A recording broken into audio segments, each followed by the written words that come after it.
આજે બનાવીશ હું ચૂરમાના લાડુ. તો આજે વૈશાખ સુદ ગણેશ ચતુર્થી છે. તો અમારે કાઠિયાવાડમાં આ વૈશાખ સુધી ચતુર્થીનું ખૂબ જ મહત્ત્વ હોય છે. એને અમે ગણેશ ચતુર્થી તરીકે ઓળખીએ છીએ.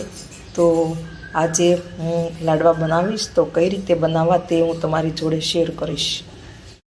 આ 2 વાટકા મેં લોટ લીધો છે અને આ ગેસ ઉપર પાણી ગરમ થવા મૂકી દીધું છે. તો હવે આપણે આ લોટમાં આપણે મોણ નાખીશું.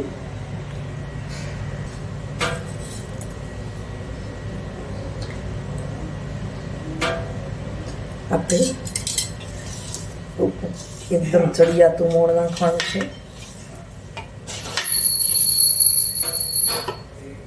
હવે આપણું પાણી ગરમ થઈ ગયું છે અને આપણે લોટ બાંધી લઈએ. ત્યાં સુધીમાં મેં તેલ ગરમ થવા મૂકી દીધું છે.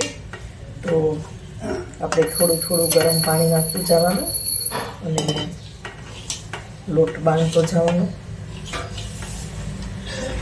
આપણે એકદમ ઉકળતું પાણી નથી કરવાનું. હવે આપણે આ રીતનો લોટ બાંધી દીધો છે. એકદમ કઠણ બાંધવાનું, ભાખરી કરતાં પણ કઠણ. અને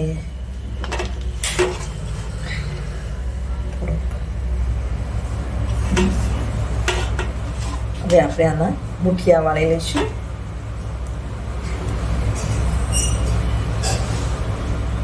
આ રીતના આપણે એકદમ પતલા વાળીશું એટલે વચ્ચે કાચા ના રહે. આ રીતના કરી લેવાના. નાના કરો તો પણ ચાલે. આ રીતના કરી લેવાના. બધા મુઠિયા એ રીતે આપણે કરી લઈશું.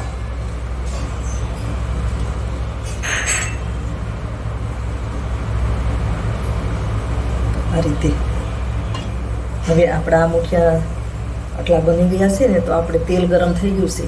તો આપણે એને તળવા મૂકી દઈએ. તો આપણે આ તેલમાં નાખીશું. ઝાઝું તેલ મૂક્યું તો ઝાઝા નાખી શકો, નહીંતર ઓછા પણ નાખી શકો. તો આપણે આ 4 મુઠિયા નાખ્યા છે અને આપણે તળાય ને ત્યાં સુધીમાં આપણે બીજા પણ બનાવીએ. એટલે આપણે ખોટી ખાવું ના પડે. બંને કામ થતું જાય. મુઠિયા પણ બનતા જાય અને તળાતા પણ જાય.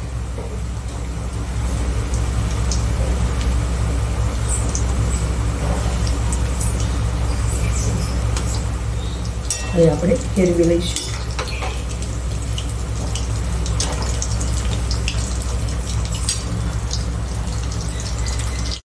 તો હવે આપણે બધા મુઠિયા તળાઈ ગયા છે. ગેસ બંધ કરી દઈએ અને આપણે બધા મુઠિયાને આટલા રતાશ પડતા તળવાના છે. કારણ કે લોટ ચીકણો ન થાય અને કરકરો એકદમ થાય ને, કણી પડતો તો મજા આવે. એટલે આપણે આટલા રતાશ પડતા બધા મુઠિયા તળી લીધા છે. હવે આપણે મુઠિયાને કાઢી લઈશું આ રીતે અને ગેસ બંધ કરી દઈએ. હવે આપણે આને બધા મુઠિયા તળાઈ ગયા છે ને, તો હવે આપણે આને થોડી વાર ઠંડા થવા દઈશું. મુઠિયા ઠંડા થાય છે ત્યાં સુધીમાં આપણે 6-7 એલચીનો ભૂકો કરી લઈએ ખાવણીમાં. હવે આપણા મુઠિયા ઠંડા થઈ ગયા છે. તો આ રીતના આપણે ભાંગી લઈશું.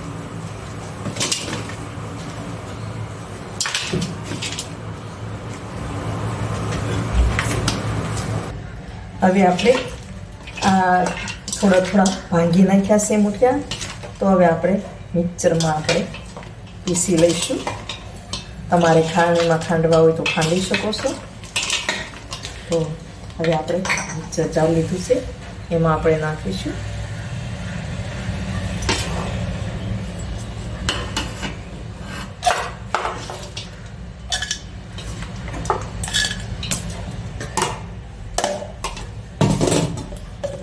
હવે પીસી લઈશું.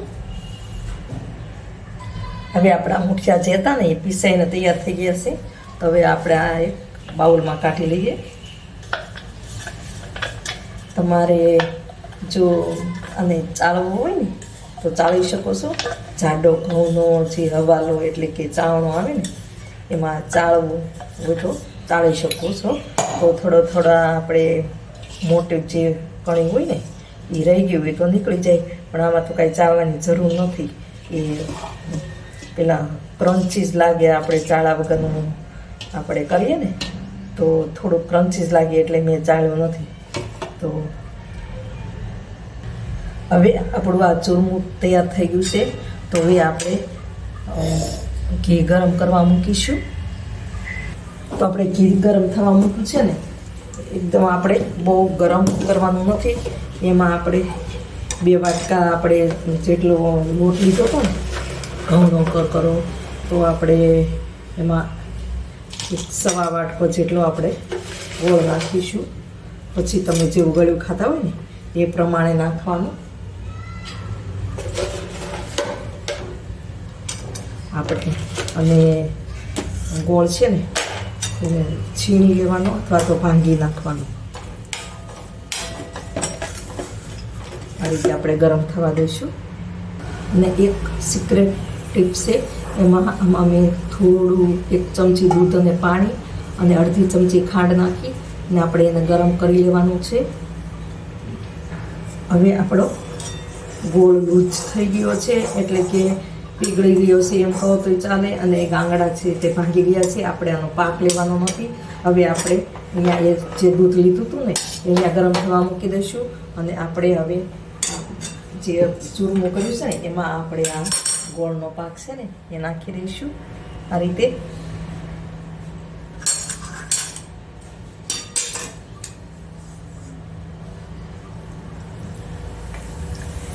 અને પછી આમાંય પણ આપણે લૂછી અને લઈ લઈશું ફટાફટ. હવે આપણે આ મિક્સ કરી લઈશું. પહેલાં થોડી વાર ચમચાની મદદથી મિક્સ કરવાનું.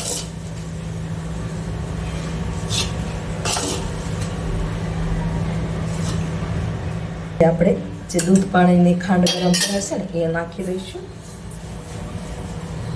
ગોળીને.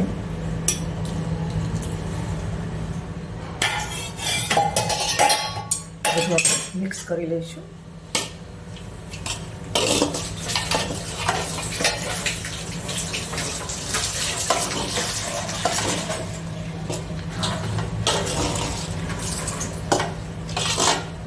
હવે જોઈ જોવાનું આપણા લાડવા વળે છે, નહીંતર પાછું આપણે થોડુંક ગરમ હોય ને ત્યાં ઘી નાખી દેવાનું, તો આપણા લાડવા મસ્ત બનીને તૈયાર થઈ જશે.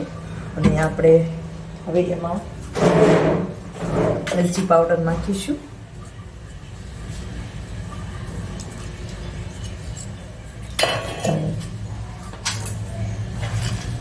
કાજુના ટુકડા કર્યા છે એ નાખીશું, બદામના ટુકડા નાખીશું અને દ્રાક્ષ પણ નાખીશું. આપણે બધું આમાં મિક્સ કરી લઈએ.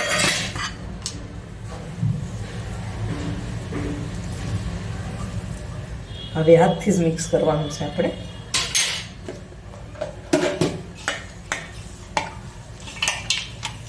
આ રીતે મિક્સ કરી લઈએ.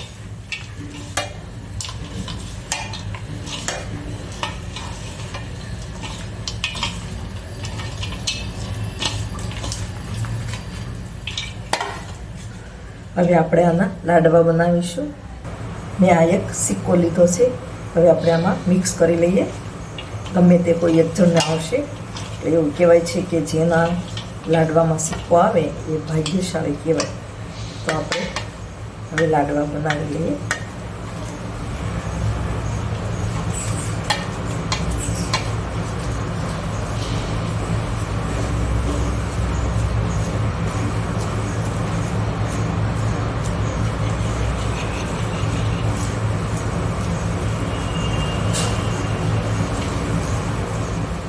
આ રીતે આપણે બધા જ લાડવા બનાવી લઈશું.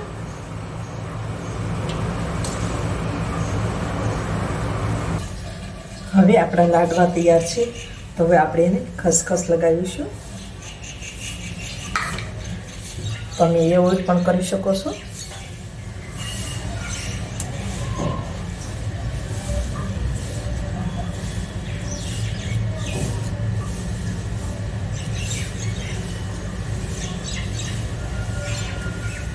આ રીતે આપણે ખસખસ લગાવી દઈશું. તો આપણે ખસખસ લગાવી દીધા છે. તો આપણે આજે ગણેશ ચતુર્થી છે, તો ગણેશ ચતુર્થીના દિવસે આપણે લાડવા બનીને તૈયાર છે.